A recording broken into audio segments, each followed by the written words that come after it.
December 8ರಿಂದ Belagavi ಅಧಿವೇಶನ ಹಿನ್ನೆಲೆ ನಿನ್ನೆ ಸಚಿವರ ಜೊತೆಗೆ ಸಿಎಂ ಮಹತ್ವದ ಸಭೆಯಲ್ಲಿ ಅಧಿವೇಶನದ ಬಗ್ಗೆ ಹೆಚ್ಚು ಚರ್ಚೆ. ಸದನದಲ್ಲಿ ಕುರ್ಚಿ ಕಿತ್ತಾಟ ವಿಚಾರ ಪ್ರಸ್ತಾಪ ಮಾಡ್ತಾರೆ. ಸರ್ಕಾರ ಪಕ್ಷಕ್ಕೆ ಮುಜುಗರ ತರುವ ಪ್ರಯತ್ನ ಮಾಡ್ತಾರೆ. ಪ್ರತಿಪಕ್ಷಗಳು ನನ್ನ ಡಿಕೆ ಶಿವಕುಮಾರ್ ಕಾಲೆಳಿತಾರೆ. ನಮ್ಮಲ್ಲಿಗೆ ಗದ್ದಲ ದ್ವೇಷ ಉಂಟು ಮಾಡೋದಕ್ಕೆ ನೋಡ್ತಾರೆ. ಇಲಾಖಾವಾರು ಪ್ರಶ್ನೆ ಹಾಕಿ ನಿಮ್ಮನ್ನ ಪೇಚಿಗೆ ಸಿಲುಕಿಸಬಹುದು.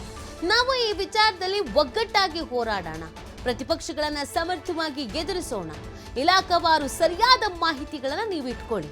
ಅವ್ರು ಕೇಳುವ ಪ್ರಶ್ನೆಗಳಿಗೆ ಸಮರ್ಥವಾಗಿ ಉತ್ತರವನ್ನ ನೀಡಿ. ಸಚಿವರು ಶಾಸಕರಿಗೆ ಸಿಎಂ ಸಿದ್ದರಾಮಯ್ಯನವರು ಈ ರೀತಿಯಾಗಿ ಎಚ್ಚರಿಕೆಯನ್ನು ಕೊಟ್ಟಿದ್ದಾರಂತೆ.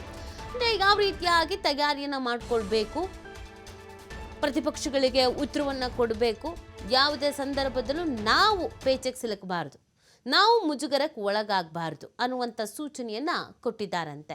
ಎಲ್ಲದಕ್ಕೂ ಕೂಡ ಉತ್ತರ ತಯಾರಾಗಿಟ್ಕೊಳ್ಳಿ. ನಮಗೆ ಗೊತ್ತಿಲ್ಲ, ಡಾಕ್ಯುಮೆಂಟ್ ಇಲ್ಲ, ಉತ್ತರ ಇಲ್ಲ, ಇದನ್ನು ಹೇಳೋದನ್ನು ಫಸ್ಟ್ ಬಿಡಿ, ನೀವು ತಯಾರಾಗಿ ಬನ್ನಿ ಅನ್ನೋದನ್ನು ಹೇಳಿದ್ದಾರೆ ಅನ್ನೋದು ಗೊತ್ತಾಗ್ತಾ ಇದೆ. ಡಿಸೆಂಬರ್ 8ರಿಂದ ಬೆಳಗಾವಿ ಅಧಿವೇಶನ ಇರುವಂಥ ಹಿನ್ನೆಲೆಯಲ್ಲಿ ನಿನ್ನೆ ಸಚಿವರ ಜೊತೆಗೆ ಸಿಎಂ ಒಂದು ಮಹತ್ವದ ಸಭೆಯನ್ನು ಕರೆದಿದ್ರು. ಈ ಸಭೆಯಲ್ಲಿ ಈ ನಿರ್ಧಾರದ ಬಗ್ಗೆ ಮಾತನಾಡಿದ್ದಾರಂತೆ, ಈ ನಿರ್ಧಾರವನ್ನು ಪ್ರಕಟಿಸಿದ್ದಾರಂತೆ. ಕುರ್ಚಿ ಕಿತ್ತಾಟ ವಿಚಾರ, ಡಿ ಕೆ ಶಿವಕುಮಾರ್ ಹಾಗೂ ನನ್ನ ಬಗ್ಗೆ, ಇದೆಲ್ಲದ್ರ ಬಗ್ಗೆ ಮಾತಾಡ್ತಾರೆ ಅವರು. ಅದ್ಯಾವುದಕ್ಕೂ ನಾವು ತಲೆ ಕೆಡಿಸ್ಕೊಳ್ಳೋದು ಬೇಡ, ಡಿಸ್ಟರ್ಬ್ ಆಗೋದು ಬೇಡ, ನಾವು ಒಗ್ಗಟ್ಟಾಗಿದ್ದೀವಿ ಅನ್ನೋ ಒಗ್ಗಟ್ಟಿನ ಮಂತ್ರವನ್ನೇ ನಾವು ಪಠಿಸಬೇಕು. ಮತ್ತು ಇಲಾಖಾವಾರು ಪ್ರಶ್ನೆಗಳನ್ನು ಕೇಳ್ಬೋದು. ಇಲಾಖಾವಾರು ಪ್ರಶ್ನೆಗಳಿಗೂ ಕೂಡ ತಬ್ಬಿಬಾಗೋದು ಆ ಥರದ್ದೆಲ್ಲ ಬೇಡ.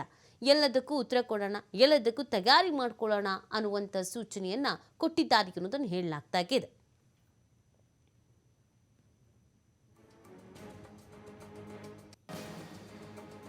ಈ ಬಗ್ಗೆ ಮಾಹಿತಿಯನ್ನು ನೀಡ್ತಾರೆ ನಮ್ಮ ಪ್ರತಿನಿಧಿ ಶಿವು. ಇದೀಗ ಡಿಸೆಂಬರ್ 8ರಿಂದ ಬೆಳಗಾವಿ ಅಧಿವೇಶನ ಹಿನ್ನೆಲೆಯಲ್ಲಿ ತಮ್ಮ ಶಾಸಕರುಗಳಿಗೆ, ಸಚಿವರುಗಳಿಗೆ ಯಾವ ರೀತಿಯಾದಂಥ ನಿರ್ದೇಶನ ಕೊಟ್ಟಿದ್ದಾರೆ ಸಿಎಂ?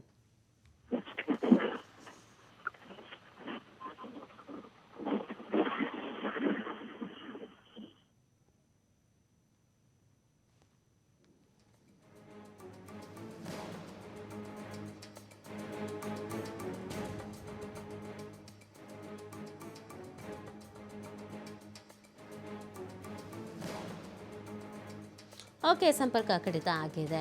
ಪ್ರತಿಪಕ್ಷಗಳನ್ನು ಸಮರ್ಥವಾಗಿ ಎದುರಿಸೋಣ ಅನ್ನುವಂಥ ಮಾಹಿತಿಯನ್ನು ಸಿದ್ದರಾಮಯ್ಯನವರು ನೀಡಿದಾರಂತೆ. ಯಾರು ವಿಚಲಿತರಾಗೋದು ಬೇಡ, ನಮ್ಮಲ್ಲಿ ಯಾವುದೇ ಅಸಮಾಧಾನ ಗೊಂದಲಗಳು ಬೇಡ, ಅವ್ರ ಮುಂದೆ ಬಿಟ್ಟುಕೊಡೋದು ಬೇಡ, ಕೇಳುವ ಎಲ್ಲ ಪ್ರಶ್ನೆಗಳಿಗೂ ಸಮಂಜಸವಾಗಿ ಉತ್ತರ ಕೊಟ್ಟು ಪ್ರತಿಪಕ್ಷಗಳ ಬಾಯಿ ಮುಚ್ಚಿಸೋದು ಹೆಂಗೆ ಅನ್ನೋದನ್ನು ನೀವು ತಯಾರಾಗಿ ಅನ್ನುವಂಥದ್ದನ್ನು ಹೇಳಿದಾರಂತೆ. ಯಾಕಂದರೆ ಸಹಜವಾಗಿ ಗದ್ದಲ ಕೋಲಾಹಲ ಇದ್ದೇ ಇರುತ್ತೆ. ಕಾಂಗ್ರೆಸ್ನಲ್ಲಿ ಏನೆಲ್ಲ ಲೋಪದೋಷಗಳಿದೆ, ಯಾವೆಲ್ಲ ವಿಚಾರದಲ್ಲಿ ಗೊಂದಲ ಇದೆ ಅದನ್ನು ಪ್ರಸ್ತಾಪಿಸ್ತಾರೆ. ಅಲ್ಲಿ ಒಂದಷ್ಟು ರೀತಿಯಾದಂಥ ಮಾತುಗಳು ಕೇಳಿ ಬರ್ಬೋದು, ಅಥವಾ ಅವ್ರ ಪ್ರಶ್ನೆಗಳನ್ನು ಕೇಳ್ಬೋದು, ಇಲಾಖಾವಾರು ಪ್ರಶ್ನೆಗಳನ್ನು ಕೇಳ್ಬೋದು. ಗೊತ್ತಿಲ್ಲ ಅಂತ ಹೇಳಿ ಮುಜುಗರಕ್ಕೆ ಒಳಗಾಗೋದಕ್ಕಿಂತ ಮುಂಚಿತವಾಗಿ ನಾವು ತಯಾರಿಯಾಗಿರ್ಬೇಕಲ್ವಾ, ಅದೇ ತಯಾರಿಯನ್ನು ಮಾಡ್ಕೊಳ್ಳಿ ಅಂತ ಸಿಎಂ ಸೂಚನೆಯನ್ನು ಕೊಟ್ಟಿದ್ದಾರೆ. ಇನ್ನು ಪ್ರತಿಪಕ್ಷಗಳು ಕೂಡ ಯಾವ ಅಸ್ತ್ರವನ್ನು ಪ್ರಬಲವಾಗಿ ಪ್ರಯೋಗಿಸಬೇಕು, ಈ ಸರ್ಕಾರಕ್ಕೆ ಮುಜುಗರ ಆಗುವಂಥ ಪ್ರಶ್ನೆಗಳನ್ನು ಎತ್ತಬೇಕು, ಪೇಚಿಗೆ ಸಿಲುಕಿಸ್ಬೇಕು, ಇಕ್ಕಟ್ಟಿಗೆ ಸಿಲುಕಿಸ್ಬೇಕು, ಇವ್ರಿಗೆ ಉತ್ತರ ಕೊಡೋಕ್ಕೂ ಆಗಬಾರ್ದು, ಅದರಲ್ಲಿ ನಾವು ಹೈಲೈಟ್ ಆಗಬೇಕು ಅಂತ ಪ್ರತಿಪಕ್ಷಗಳು ಆಲ್ರೆಡಿ ಮೀಟಿಂಗ್ ಮಾಡಿ JDS ಮತ್ತು BJP ಅವರು ನಾವು ಒಗ್ಗಟ್ಟಾಗಿರಬೇಕು, ನಾವು ಒಟ್ಟಿಗೆ ಶಕ್ತಿ ಪ್ರದರ್ಶನ ಮಾಡಬೇಕು, ನೀವೇ ಏನೋ ಒಂದು ಹೇಳೋದು, ನಾವೇ ಏನೋ ಒಂದು ಹೇಳೋದು, ಯೋಚನೆ ಮಾಡೋದು ಇದಾಗಬಾರ್ದು, ಒಟ್ಟಿಗೆ ಒಗ್ಗಟ್ಟಾಗಿ ಸರ್ಕಾರವನ್ನು ಇಕ್ಕಟ್ಟಿಗೆ ಸಿಲುಕಿಸೋಣ ಅಂತ ಅವರುಗಳು ಕೂಡ ಮಾತನಾಡ್ಕೊಂಡಿದ್ದಾರೆ.